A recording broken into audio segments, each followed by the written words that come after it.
हमारी संस्कृति, हमारी पहचान। यज्ञ, योग, आयुर्वेद सदा रहे हमारे साथ। भारत के प्राचीन ग्रंथों एवं आधुनिक विज्ञान का दिव्य संगम, यज्ञ महिमा।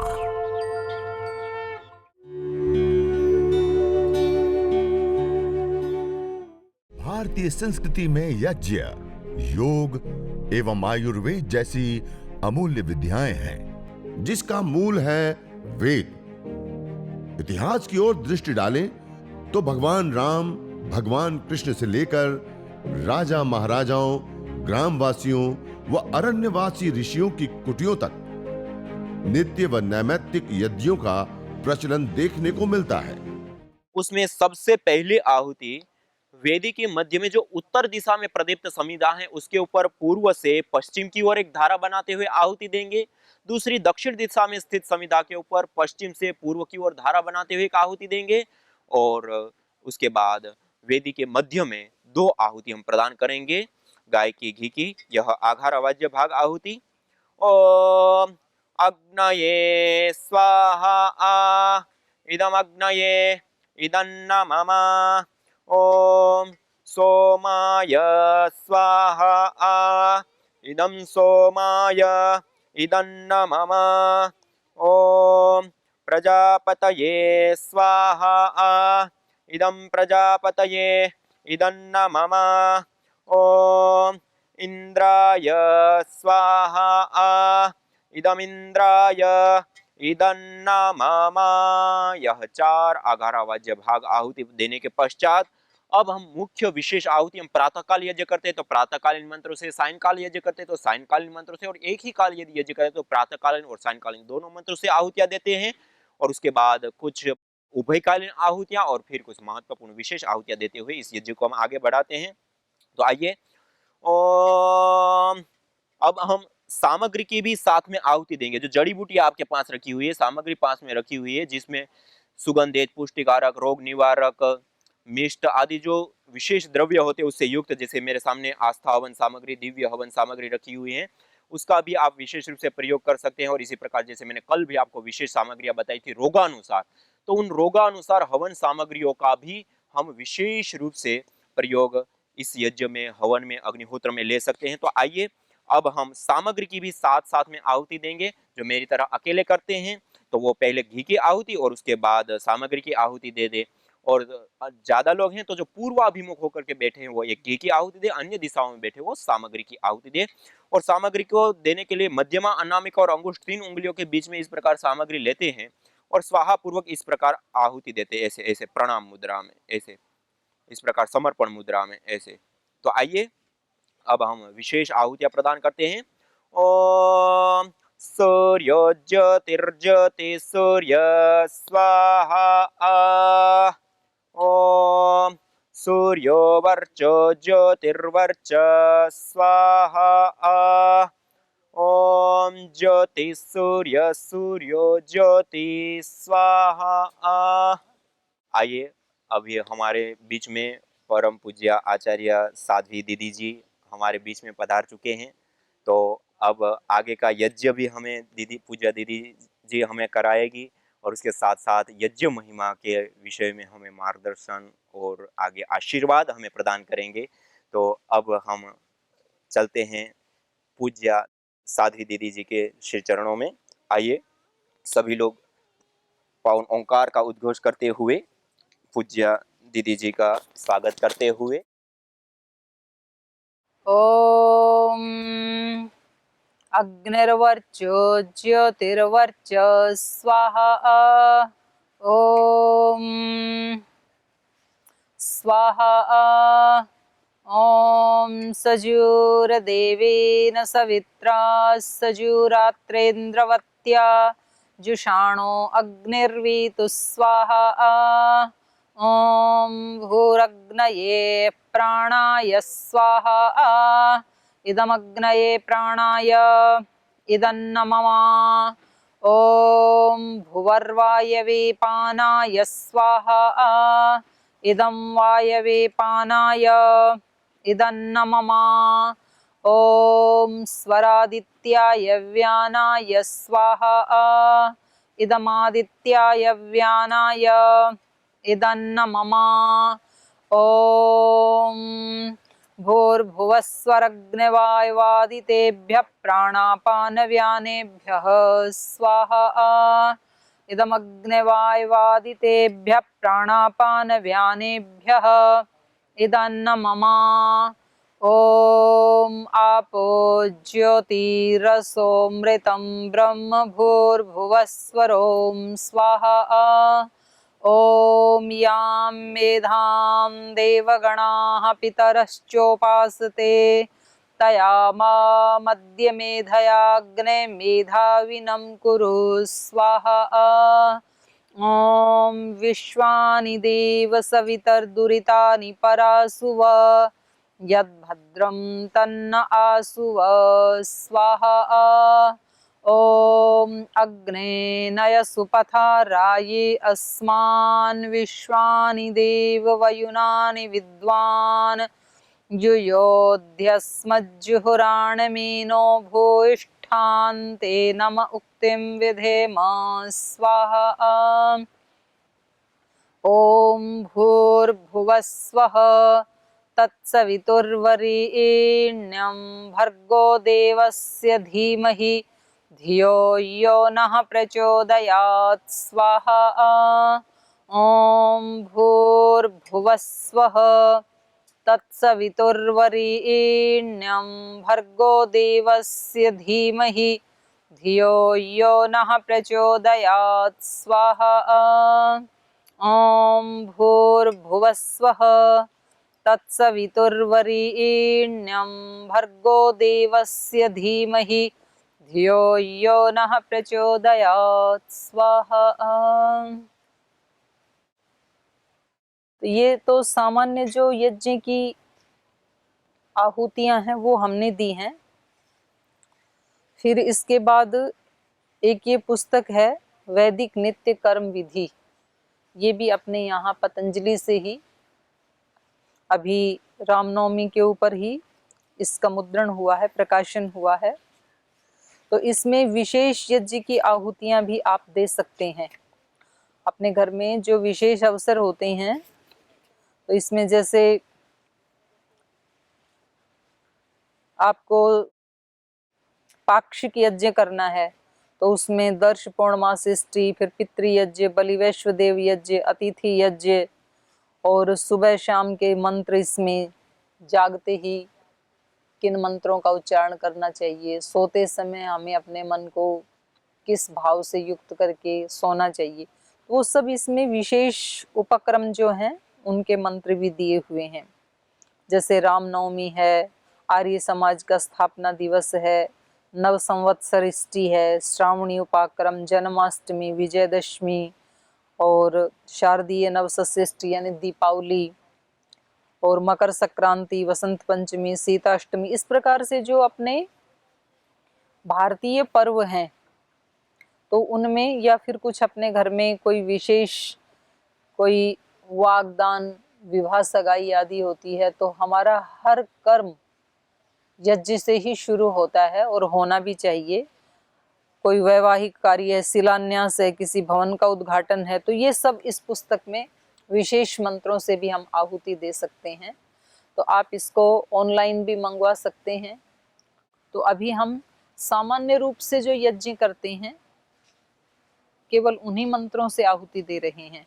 तो यहाँ तक हो गया। अभी हम 3 बार महामृत्युंजय मंत्र से और फिर एक राष्ट्र के लिए प्रार्थना करेंगे और फिर स्विष्टकृत आहुति दे करके समापन की तरफ बढ़ेंगे।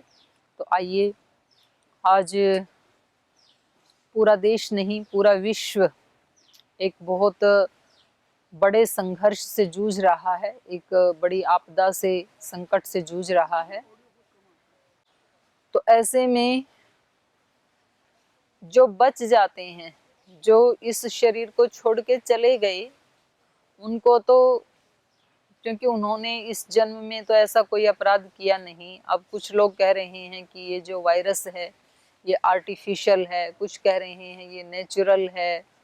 तो जैसा हम मनुष्यों ने भूल की थी तो भगवान जी ने हमें पुनः उस वैदिक यज्ञ और योग की पद्धति पर लाने के लिए, तो अनेक अनेक प्रकार की ऐसे बातें प्रचलित हैं। पर जो भी हो, अब मुख्य बात यह है कि जो परिस्थिति हमारे सामने है उसको हम कैसे फेस करें।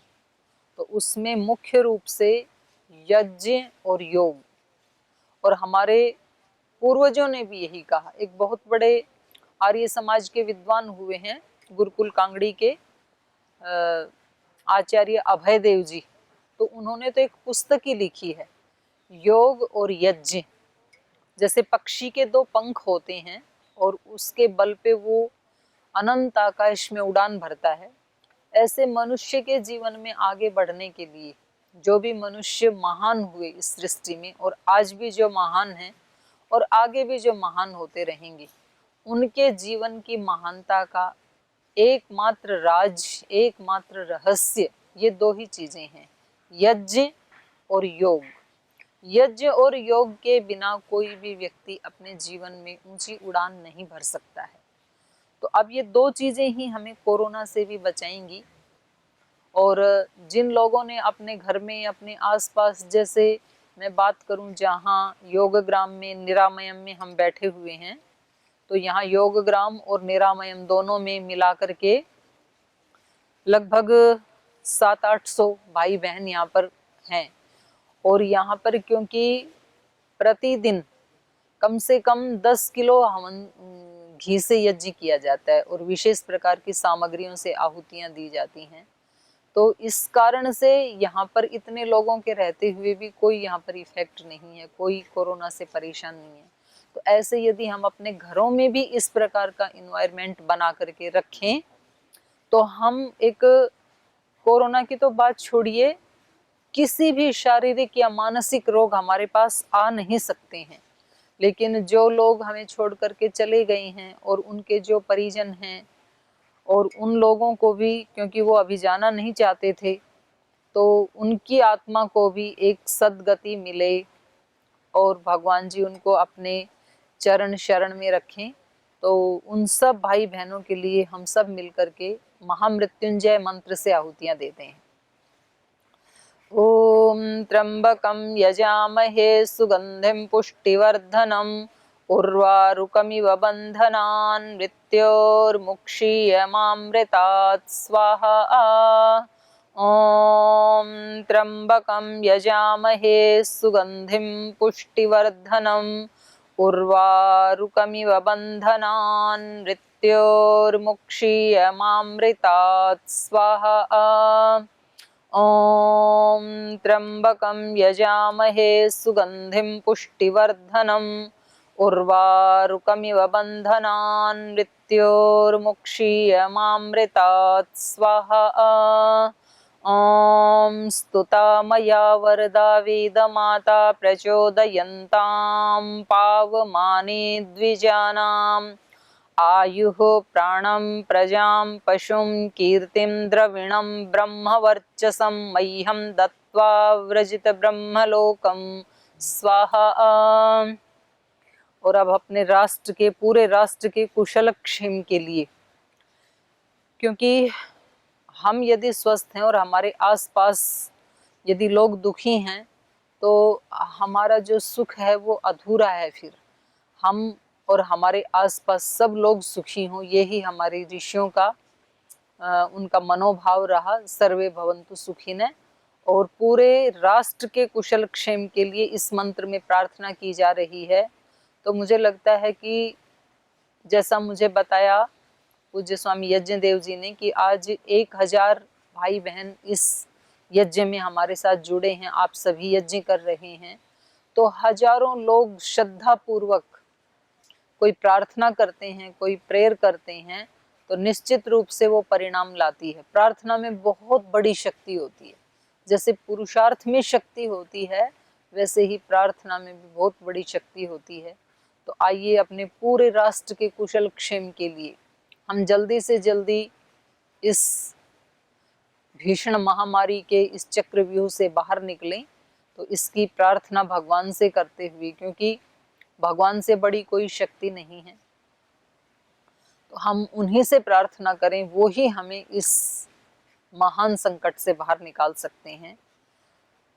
ओम आब्रह्मन् ब्रह्मणो ब्रह्मवर्चसी जायतां महाराष्ट्रे राजन्यशूरैषव्योऽतिव्याधि महारथो जायताम् दोग्ध्रीधेनुर्वोढानड्वानाशुः सप्ति पुरन्धिर्योषा जिष्णोरथेष्ठाः सभेयो युवास्य यजमानस्य वीरो जायताम् निकामे निकामे नः पर्जन्यो वर्षतु फलवत्यो न औषधय पच्यन्तां योगक्षेमो नः कल्पतां स्वाहा। ओम स्वाहा। और अब पूर्णाहुति से पहले मैं पूज्य स्वामी यज्ञदेव जी को कहूँगी आहुति डालते जाएंगे और हम साथ साथ इसके बारे में कुछ चर्चा भी करते जाएंगे यज्ञ के बारे में। देखो, एक तो इस यज्ञ से इसका स्थूल लाभ क्या होता है, महर्षि दयानंद ने तो जो बताया है सो बताया ही है, और आप सब अपने खुद के अनुभव से भी देख पा रहे होंगे। जो भाई बहन जिन्होंने पाक्षिक रूप से भी अपने घर में यज्ञ करना शुरू किया है या साप्ताहिक रूप से या मासिक रूप से, तो किस तरह से अपने घर में एक परिवर्तन आता है वो आपने देखा होगा। ये जो यज्ञ शब्द है ये केवल हवन के लिए प्रयुक्त नहीं होता है। हवन शब्द तो जो क्रिया हम कर रहे हैं अभी उसी के लिए प्रयुक्त होता है, लेकिन यज्ञ शब्द इसके अतिरिक्त और ज्यादा विराटता को अपने अंदर समेटे हुए और ज्यादा व्यापक है यज्ञ शब्द। जैसे जप यज्ञ, जैसे किसी के पास घी नहीं है, सामग्री नहीं है, तो वो उस तरह के मंत्रों का उच्चारण करे तो उससे भी एक एनर्जी विकसित होती है, तो जप यज्ञ भी कहा गीता में। ऐसे ही ब्रह्म यज्ञ, ब्रह्म यज्ञ का मतलब है जो हम संध्या करते हैं उसको भी यज्ञ कहा है। इसको देव यज्ञ कहा है, जो दैवी शक्तियां हैं उनको भोजन खिलाना, ये देव यज्ञ का मतलब है। देवों का यजन करना, देवों को खुश करना, देवों को तृप्त करना, उनका सत्कार करना, तो इसको देव यज्ञ कहा। तो देव यज्ञ, ब्रह्म यज्ञ, दान यज्ञ, जप यज्ञ, स्वाध्याय यज्ञ, कर्म यज्ञ, तो यज्ञ शब्द बहुत व्यापक है। तो हम जो कुछ भी क्रियाएं कर रहे हैं वो सब यज्ञ की श्रेणी में आ सकते हैं, क्योंकि इस यज्ञ से जितना लाभ होगा और जितना हमने समझा है उतना तो हम कर ही रहे हैं। लेकिन यदि ऐसा हो कि हमारा पूरा जीवन ही यज्ञ बन जाए, जब हमें 1 घंटा या 2 घंटा, जैसे आप आज यज्ञ कर रहे हैं तो आपको कितना अच्छा लग रहा है 1-2 घंटे में, और यदि हमारे जीवन का प्रतिपल ही यज्ञ बन जाए तो फिर कितना अच्छा लगेगा हमें। और ऐसा संभव है, ऐसा हो सकता है। ऐसा इसलिए हो सकता है क्योंकि ये सारी सृष्टि यज्ञ कर रही है, और यज्ञ भी मौन रूप से कर रही है, कोई बहुत ज्यादा शोर भी नहीं मचा रही है। देखो,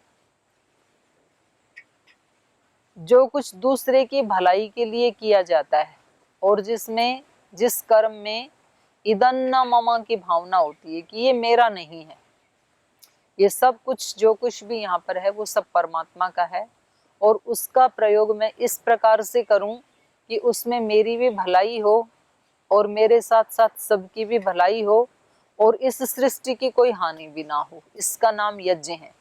मैं आपको शास्त्रीय भाषा में नहीं, सरल सरल शब्दों में बताना चाह रही हूँ ताकि सरल शब्द हमारे मस्तिष्क में ज़्यादा समझ में आते हैं और हमें याद रहते हैं। यदि मैं यहाँ पर कुछ मंत्र या श्लोक बोलूँगी तो हो सकता है आप उसको भूल जाएं, लेकिन हमारे जीवन का ऐसा हम एक ऐसा उसका आचरण बना लें, इस तरह का उसका स्टाइल बना लें कि हम जो कुछ भी कर रहे हैं 24 घंटे, यहाँ तक कि हमारा सोना भी, और जागते हुए जो कुछ कर रहे हैं और नींद में भी, सोए सोए भी, तो वो सारा का सारा हमारा पूरा जीवन यज्ञ बन जाए।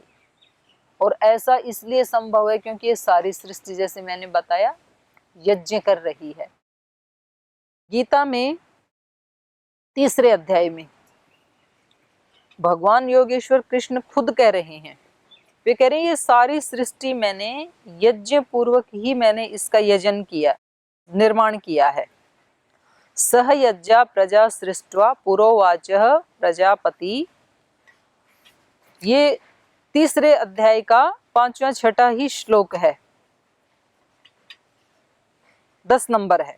सह यज्ञा प्रजा सृष्ट्वा पुरोवाचः प्रजापति अनेन प्रसविष्यध्वम् एष वह अस्तु इष्टकाम दुख। भगवान जी यहाँ पर बता रहे हैं कि मैंने ये सारी सृष्टि का जब मैंने निर्माण किया, यज्ञ सहित ही मैंने इसका सृजन किया है। सह यज्ञा, यज्ञ सहित, यज्ञ के साथ। सह यज्ञा प्रजा सृष्ट्वा, प्रजा मतलब हम सब प्रजाएं, जड़ और चेतन जो कुछ भी हैं ये सब परमात्मा की प्रजाएं हैं। तो इसको सह यज्ञा सृष्ट्वा, इसका सृजन करके, यज्ञ सहित इसका सृजन करके, प्रजापति पुर उवाच, सृष्टि के आदि में ही प्रजापति ने ये कह दिया था। जैसे ही सृष्टि बनाई तो सृष्टि के आदि में ही भगवान ने, प्रजापति ने हमें ये निर्देश दे दिया था, अनेन प्रसविष्यध्वम्, कि तुम इस अनेन माने इस यज्ञ के द्वारा ही, जो ये सृष्टि में यज्ञ प्रचलित है, इसके द्वारा ही प्रसविष्यध्वम्, आगे वृद्धि को प्राप्त करना। माने जीवन में यदि वृद्धि होगी तो इस यज्ञ के द्वारा ही होगी। अब हमें ये लगता है कि इसके द्वारा जीवन में वृद्धि कैसे होगी, इसमें तो कुछ ह्रास तो हो सकता है। हमारे घर में 1 किलो घी था और हमने यजन कर दिया तो 1 किलो घी हमारा ह्रास को प्राप्त हो गया, हानि हो गई, ये बढ़ेगा कैसे, ऐसे हमें लगता है। लेकिन पहले गीता के श्लोक को पढ़ते हैं। अनेन प्रसविष्यध्वम्, इस यज्ञ के द्वारा ही तुम वृद्धि को प्राप्त करना। एष वह अस्तु इष्ट काम दुख, एष ये यजन ही, वह हम सब के लिए या तुम सब के लिए, इष्ट काम दुख अस्तु होवे, सब इच्छाओं को पूरा करने वाला ये यजन है। तो देखो कितनी बढ़िया बात बता दी। हम कोई ऐसा ही तो, कोई व्यक्ति, कोई वस्तु, कोई ऐसी सिद्धि, कोई ऐसा कर्म, कोई कुछ ऐसा ही तो हम करना चाहते हैं कि जिसके माध्यम से हमारी सब इच्छाओं की पूर्ति हो जाए। एष वह अस्तु इष्ट काम दुख, ये आपकी सब इष्ट कामनाओं को, इष्ट कामना मतलब अच्छी, इच्छित कामनाओं को ये पूरा कर देगा। लौकिक कामनाओं को भी पूरा कर देगा, आध्यात्मिक कामनाओं को भी पूरा कर देगा। लौकिक दृष्टि से भी ये हमें वृद्धि को प्राप्त करवाएगा और आध्यात्मिक दृष्टि से भी ये हमें मोक्ष तक पहुंचाएगा। तो ये देखो कितना अच्छा कर्म है ये। तो कैसे पहुंचाएगा ये, तो इसके लिए हमें यज्ञ को समझना पड़ेगा। इस सारी सृष्टि को पहले हम देखें कि ये सृष्टि कैसे चल रही है, क्योंकि मैं भी एक सृष्टि का एक पार्ट हूँ, एक छोटा सा। तो ये सारी सृष्टि श्रद्धेय स्वामी जी महाराज हमें बताते हैं, हमारे शरीर में भी और इस सारी सृष्टि में भी हम देखते हैं कि हमारा ये जो शरीर है ये हमारी इच्छा से तो चलता है 1-2% या मैक्सिमम 5%, बाकी 95% तो ये ऑटो मोड पे चलता है, भगवान ने सेट कर रखा है। हम क्या क्या खाना खाते हैं और उसकी कौन कौन सी 7 धातुएं बनेंगी, कब बनेंगी, कैसे उसका आहार का पाचन होगा, कैसे अंदर पकाया जाएगा। पकाया खाते हैं हम, कितना रोटी सब्जी दाल आदि सब पका के, चावल आदि पका के खाते हैं, फिर वो जो खाया उसको फिर पकाया जाता है एक बार अंदर। तो हम तो पकाते नहीं हैं वहाँ पर कि उससे रस अलग बन जाए और उसका वेस्ट भाग अलग बन जाए, रक्त अलग बन जाए, मांस मेद मज्जा अस्थि, ये सब 7 धातुएं जो हैं ये हम नहीं बना सकते हैं उसको। तो एक सिस्टम बना हुआ है। तो कोई व्यक्ति उसके बारे में सोचे ना सोचे, मैंने कैसा खाया, वो कैसा, उससे क्या क्या बनेगा, लेकिन वो तो बनता ही है, ना सोचे तो भी बनता ही है। तो ऐसे ही इस सृष्टि में भी ये सारी सृष्टि एक ऑटो मोड पे काम कर रही है, तो वो कार्य हो ही रहा है। न जाने कितनों ने आहुतियां दी, इन अमित्र रोगों के संतापों से, है वर्तमान भी आज दुखित, न पूछो भविष्य के प्रकोपों से। प्रत्युष पावनी होती जहां यज्ञानुष्ठान घर आंगन में, वहां मनुष्येतर सब झूमते शांति भरे सुख आनंद से। इदम हवीर यातो धाना नदी फेना इमाम वहत, अर्थात जैसे नदी का जल जाग को बहा ले जाता है, वैसे ही यज्ञ में आहूत की हुई हवि सभी प्रकार के रोग, दोष, ताप, संतापों को वैसे ही बहा ले जाती है जैसे नदी जागो को। यज्ञ भारतीय संस्कृति की मुकुट मणि है, प्रतीक है, मूल है। मानव जीवन के हर पहलू के साथ यज्ञ जुड़ा हुआ है, चाहे वह संस्कार हो, चाहे पूजा पाठ, या फिर पर्व से लेकर हर शुभ अशुभ अवसरों में भी यज्ञ करने की सार्वभौमिक, वैज्ञानिक एवं पंथ निरपेक्ष पावनी परंपरा रही है। आइए हम संकल्प लें, संसार के श्रेष्ठतम कर्म यज्ञ को अपनाएं। पिंड और ब्रह्मांड में संतुलन कायम करने वाले यज्ञ को अपने जीवन का अभिन्न अंग बनाएं एवं प्रकृति मां के प्रति अपने ऋणों को अदा करें। विश्व स्वास्थ्य का एक नारा, यज्ञ से होगा जग उजियारा।